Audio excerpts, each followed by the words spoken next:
Hi everybody, it's Julia, your trusted travel expert, helping you find that je ne sais quoi wherever you are in the world. And I am here in Las Vegas, and if you can see the screens behind me, I'm at the Virtuoso Travel Week, which has just ended.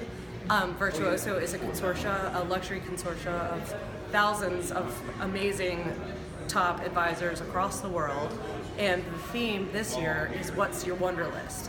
And that's partly because Virtuoso has started a new program called Wanderlist, but I really love it because whether or not I do that program or not, it's all about thinking long term, thinking about your life and what you want to see and do in your life and planning accordingly.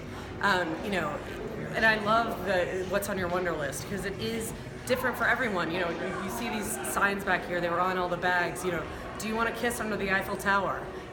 That's like my specialty, but I can also help you, see the Big Five in Africa, or cruise the Antarctica and see the penguins down there, or even just go see the Grand Canyon. It really is different for everyone.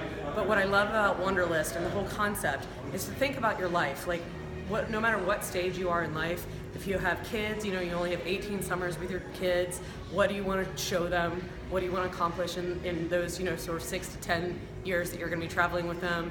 Or if your kids are gone and you're an empty nester now, where do you want to go? How do you want to spend your vacation time and or your retirement time? And how much money is that going to cost? And that's why I love the sort of holistic look at travel planning instead of just one-off, call me up because you want to go to Paris. So those are just a few of the thoughts that I'm leaving Virtuoso Travel Week with. I have met over 350 suppliers.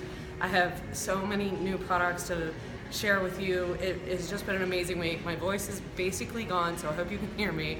But if you have any questions or I've sparked your Wanderlist, let me know. That's it for this week, and I'll talk to you next week. Bye.